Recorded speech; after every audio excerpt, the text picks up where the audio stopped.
Hello everyone, आज हम JMI study point में सेकेंड ईयर का BHIS 2 का चैप्टर 2 पढ़ेंगे हिंदी मीडियम में। विजय अभियान के कारण, कुतुबुद्दीन ऐबक, इल्तुतमिश, बलबन की उपलब्धियां, विजय अभियान के प्रभाव। देखते हैं। दिल्ली सल्तनत में 5 वंश आए। पहला था गुलाम वंश 1206 से 1290 तक था। खिलजी वंश 1290 से 1320, तुगलक वंश 1320 से 1414, सैयद वंश 1414 से 1451, लोदी वंश 1451 से 1526। 1526 में इब्राहिम लोदी और बाबर की लड़ाई होती है पानीपत में, जिसे पानीपत का युद्ध कहा गया। उसके बाद मुगल काल का शुरुआत हो जाता है और दिल्ली सल्तनत का पतन हो जाता है। तो देखते हैं पहले गुलाम वंश में ये 10 से 11 राजा आए। कुतुबुद्दीन ऐबक 1206 से 1210, 1206 से 90 तक गुलाम वंश का रहा। कुतुबुद्दीन ऐबक, इल्तुतमिश, रजिया सुल्तान और बलबन, ये 4 ऐसे शासक और शासिका थे, रूलर्स थे, जिनके बारे में बहुत से क्वेश्चंस आते हैं और पूछा जाता है। बाकियों का तो उतना ध्यान नहीं भी देना, बस नाम पता होने चाहिए। कुतुबुद्दीन ऐबक, आराम शाह, इल्तुतमिश, रुकनुद्दीन फिरोज शाह, रजिया सुल्तान, बहराम शाह, अलाउद्दीन मसूद शाह, नसरुद्दीन महमूद, बलबन, कैकुबाद और शमशुद्दीन क्यूमर्स, ये सब गुलाम वंश के राजा और रानी थे। इसमें पहली एक महिला रानी थी, रजिया सुल्तान। नेक्स्ट हम देखते हैं कुतुबुद्दीन ऐबक के बारे में हम पहले पढ़ेंगे, क्योंकि इसने ही गुलाम वंश की स्थापना की। 1206 से 1210 में इसका शासनकाल रहा। इस वंश को गुलाम वंश या दास वंश इसलिए कहते हैं क्योंकि इस वंश का संस्थापक कुतुबुद्दीन ऐबक मोहम्मद गौरी का गुलाम था, इसलिए इस वंश को दास वंश या गुलाम वंश के नाम से जाना जाता है। कुछ विद्वान मामलुक वंश का नाम भी इस वंश को देते हैं। कुतुबुद्दीन ऐबक दिल्ली सल्तनत का पहला ऐसा सुल्तान था। इसी को दिल्ली का गुलाम वंश का संस्थापक कहा जाता है। कुतुबुद्दीन ऐबक जो था, गौरी का गुलाम था। जब मोहम्मद गौरी ने भारत में लूटपाट की, यहाँ पर ये रॉन्ग लिखा है, भारत में लूटपाट की तो वापस आया और अफ़गान चला गया। उसने वहाँ से भारत में अपनी दासों को नियुक्त किया और जो भारत में उसके नाम से शासन करे, वहाँ पर ही उसने सेलेक्ट किया कि कौन कौन उसके नाम पर भारत में शासन करेगा। कुतुबुद्दीन ऐबक का शासनकाल 6 से 10 तक था, 1206 से 10 तक। कुतुबुद्दीन तुर्किस्तान का एक उच्च कुल का व्यक्ति था। ऐबक जो था, ग्रुप था, यहाँ पर ग्रुप गलत लिखा है, कुरूप था, यानी कि वो शक्ल उसकी अच्छी नहीं थी उतनी। कुशाग्र और बुद्धिमान और प्रतिभाशाली व्यक्ति था।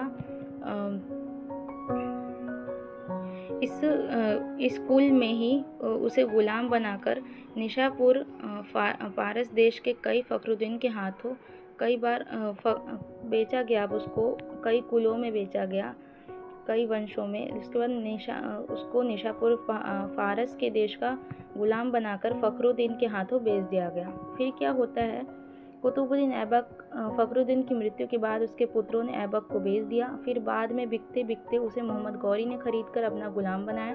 फखरुद्दीन अहमद ने ऐबक की प्रतिभा से बहुत ही खुश होकर उसे पढ़ना लिखना सिखाया था, ट्रेनिंग दी थी, सैनिक की तरह ट्रेनिंग दी थी कि सैनिक किस तरह से लड़ते हैं। राज्यारोहण, मोहम्मद गौरी के डेथ के बाद 25 जून 1206 में कुतुबुद्दीन ऐबक का राज्यारोहण लाहौर में हुआ। उसने लाहौर को ही अपनी राजधानी बनाया। जब वह स्वतंत्र शासक बना तब वो दास्ता से मुक्त नहीं था, एक तरह से वो गुलाम ही था। इसलिए उसने सुल्तान की उपाधि धारण नहीं की, बल्कि मलिक और सिपह सलार की उपाधियों के साथ शासन किया। इसने कुतुबुद्दीन ऐबक ने। ऐबक की जो राजधानी थी वो लाहौर थी, इसलिए वो एक तरह से पूरी तरह से दिल्ली का संस्थापक नहीं कहलाया, दिल्ली का सुल्तान नहीं कहलाया। वो सुल्तान की उपाधि इसके बाद के जो राजा आया इल्तुतमिश, उसने धारण की। तो मेन जो है, जब क्वेश्चन आता है कि कुतुबुद्दीन ऐबक क्या दिल्ली का पहला सुल्तान था, नहीं, सुल्तान तो वो था, लेकिन सुल्तान की उसने उपाधि धारण नहीं की थी। तो पहला दिल्ली का संस्थापक सुल्तान के नाम से कौन था, तो वो इल्तुतमिश था। वास्तविक सुल्तान जो था वो इल्तुतमिश था, जिसने उस सुल्तान की उपाधि धारण की। और दूसरा रीज़न ये भी है कि कुतुबुद्दीन ऐबक ने अपने नाम के ना ही कोई सिक्के बनवाए, ना ही कोई भी चीज़ें इसने लिखवाई भी नहीं थी, कोई सबूत के लिए कुछ बनवाया नहीं था। हालांकि कई इमारतें इसने बनवाई, निर्माण कार्य किए, लेकिन जो एक राजा के शासनकाल में जो चीज़ें होती है, चेंजेस होते हैं, जैसे सिक्के हो गए, उसके नाम के रिलेटेड शिलालेख हो गए, स्तंभ हो गए, ऐसा कुछ नहीं किया था इसने। तो मेन जो संस्थापक माना जाता है वो इल्तुतमिश को ही माना जाता है, क्योंकि उसने सुल्तान की उपाधि धारण की थी और वास्तविक में उसने दिल्ली को ही अपनी राजधानी बनाया। उसके बाद से दिल्ली ही बाकी जो राजा है उन्होंने ही अपने राज्य को और राजधानी को दिल्ली को ही चुना। तो इसलिए दिल्ली के सुल्तान जो थे वो इल्तुतमिश के बाद से ही कहलाए। ऐबक की उपलब्धियां क्या है? इसे लखता या लाख बख्श कहा गया, ये दानवीर था इसीलिए। दूसरा, हातिम ताई, इसके उपकारी व्यवहार को देखकर हातिम ताई की इसको उपाधि दी। तीसरा, कुरान पढ़ने वाला, कुरान खां की उपाधि इसको दी गई। ऐबक के दरबारी विद्वान थे जो दो थे मेन दरबारी विद्वान, हसन निज़ामी, यहाँ देख सकते हैं आप, हसन निज़ामी, और दूसरा था हसन निज़ामी ने इसको हातिम ताई को उपाधि दी थी, और दूसरा था फ़ख्र मुदब्बिर। तो ये दो विद्वान थे जो कुतुबुद्दीन ऐबक के शासनकाल में थे। आप देख लेते हैं कुतुबुद्दीन ऐबक के निर्माण कार्य। कुतुबुद्दीन ऐबक ने कुव्वते उल मस्जिद इस्लाम मस्जिद बनवाया दिल्ली में, और 2.5 दिन का झोपड़ा भी इसने बनवाया राजस्थान में। ये जो झोपड़ा है ये उसके सेनापति थे बख्तियार खिलजी। उसने 2 यूनिवर्सिटी पर हमला किया था, एक बिहार की यूनिवर्सिटी, नालंदा यूनिवर्सिटी, जिसको कुतुबुद्दीन ऐबक का सेनापति, एक तरह से गुलाम भी कह सकते हैं, कुतुबुद्दीन ऐबक का जो गुलाम था, सेनापति था बख्तियार खिलजी, उसने हमला किया था नालंदा, जो इंडिया की फर्स्ट यूनिवर्सिटी रही है उस पर। और दूसरा एक और विक्रमशिला करके एक यूनिवर्सिटी थी जो संस्कृत पाठशाला थी। जब हिंदू राजा हुआ करते थे पहले के जो राजा रहे उनके अकॉर्डिंग जो उन्होंने बनवाया था संस्कृत पाठशाला, उसे वो विक्रमशिला यूनिवर्सिटी कहलाई। एक पाठशाला थी संस्कृत की, उस पर हमला किया बख्तियार खिलजी ने, और वहाँ पर उसको तोड़कर यहाँ 2.5 दिन का झोपड़ा इसने बनवाया राजस्थान में कुतुबुद्दीन ऐबक ने। जीत हासिल करने के बाद कुतुबुद्दीन ऐबक ने कुतुब मीनार बनाया, ये दुनिया भर में फेमस है। कुतुब मीनार का नाम सूफी संत ख्वाजा कुतुबुद्दीन बख्तियार काकी के नाम पर रखा गया। आज तक लोगों को ये पता नहीं है ठीक से कि कुतुब मीनार का नाम किसके नाम पर रखा गया। सब कुतुबुद्दीन ऐबक के नाम पर समझते हैं। जाहिर सी बात है, नाम भी सिमिलर है, पर इसके जो कुतुब मीनार के जो नाम है संत ख्वाजा कुतुबुद्दीन बख्तियार काकी के नाम पर रखा गया। इसकी आधारशिला कुतुबुद्दीन ऐबक द्वारा रखी गई थी, यानी शुरुआत कुतुबुद्दीन ऐबक ने की थी। इसको पूरा इल्तुतमिश ने करवाया था। ये जो कुतुबुद्दीन बख्तियार काकी था ये कुतुबुद्दीन ऐबक का एक तरह से गुरु था, उसके नाम पर इसने इस मीनार का नाम रखा। कुतुब मीनार की 2 मंजिल कुतुबुद्दीन ऐबक ने बनवाई, बाकी की 3 मंजिल इल्तुतमिश ने पूरा किया।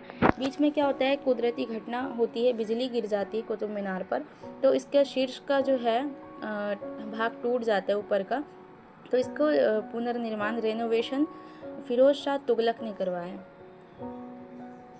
कुतुबुद्दीन ऐबक 1206 से 1210 के शासनकाल में लाहौर में जब वो चौगान का खेल खेल रहा था, यानी पोलो का खेल, यहाँ पर रॉन्ग लिखा है, पोलो का खेल खेलते समय घोड़े से गिर जाता है। घोड़े से गिर जाने की वजह से कुतुबुद्दीन ऐबक की यहाँ पर डेथ हो जाती है।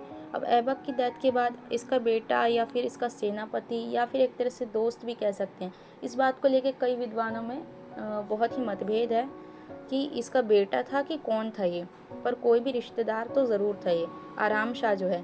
तो ज़्यादातर तो इसके बेटे के ही सुराग मिलते हैं कि आराम शाह जो था वो कुतुबुद्दीन ऐबक का बेटा था। तो इसके बेटे ने लाहौर की गद्दी पर बैठा, यहाँ पर गद्दी होना चाहिए था, यहाँ पर मिस्टेक है, बैठा, जो एक लायक का राजा नहीं था, मतलब राजा बनने लायक नहीं था। इसने 8 महीने ही राज किया। 1211 ईस्वी में इल्तुतमिश ने इसे हटाकर खुद राजा बन गया। अब राज्यरोहन और उसके बीच संघर्ष, कॉन्क्वेस्ट। कुतुबुद्दीन ऐबक के बाद उसका पुत्र आराम शाह दिल्ली की गद्दी पर बैठा, लेकिन वह एक अयोग्य शासक और शासन सिद्ध हुआ। उसका जो राजपाट था वो अयोग्य शासक साबित हुआ। फिर इल्तुतमिश ने दिल्ली पर अपनी सत्ता स्थापित करी, आराम शाह को बंदी बना लिया। इल्तुतमिश के सामने ज़बरदस्त कठिनाइयाँ थी अब यहाँ पर, और चारों ओर से दुश्मनों का संकट मंडरा रहा था। अब क्या होता है कि इल्तुतमिश ने किस तरह से कठिनाइयों का सामना किया, वो अब हम नेक्स्ट वीडियो में पढ़ेंगे इल्तुतमिश के बारे में। तो ये थी कुतुबुद्दीन ऐबक के बारे में, गुलाम वंश की नींव जिसने रखी। नेक्स्ट हम पढ़ेंगे इल्तुतमिश के बारे में, उसकी उपलब्धियों के बारे में। कुतुबुद्दीन ऐबक की जो उपलब्धि थी वो ज़्यादा नहीं थी, यहीं तक थी। कुतुबुद्दीन ऐबक क्योंकि खुद ही गुलाम रह चुका था, और उसके मोहम्मद गौरी के कहने पे वो राजा बना।